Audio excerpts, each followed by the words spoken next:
Reported adventure guys, pakain muna tayo ng ating sisiw na itik. So ito pala yung pagkain natin, duck starter ng Pilmico. So ito yung recommended, nag-order pa tayo nito para lang mapakain. So yan, tara pakain muna tayo, let's go.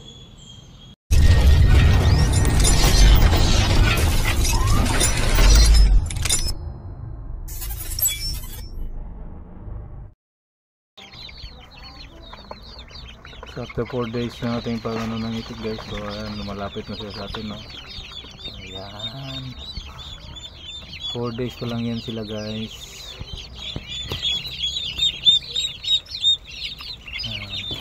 60 pieces yan, 10 lalaki at 50 na babae. So yung mga itim dyan, mga lalaki yan.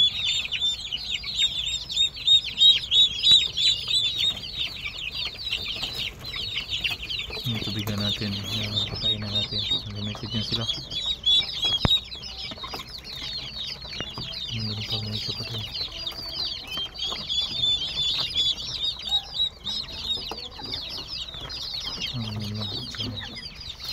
Yung after 1 week nito, hatiin na natin to.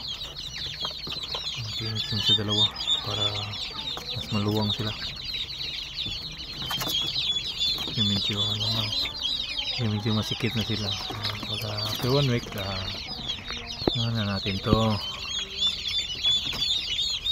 lipat na natin. 4 days pa lang yan, no? Lalaki na, ang bilis.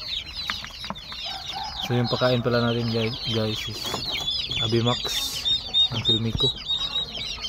So duck starter yan siya guys. Yan yung pinapakain natin. At yung tubig natin, ano lang yan, plain water lang. So kanina umaga naglagay tayo ng ng Vitamin Pro. Wala kasi ibang vitamin C ito yung mabibili, kaya Vitamin Pro na lang. Sila, diba? Sarap tingnan. Food. Food. Wala. Food is life. Food is life.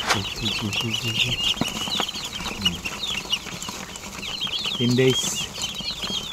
9 days pa lang, no? Bado, yung gulo ni 9 days pa. 9 days. 50 pieces. Dito si Mugtay, masak ito. Kulod ka bugat. Matagos mo si Abti kasi sila naman. Isa ka na, hearing yan. Oh, hindi guys, talod. Dito. Tama, tipit ka. Apil liha. Hindi ko lang, oh. Zero mortality. Maglagot ko. Pagkapunta kay mga ligo.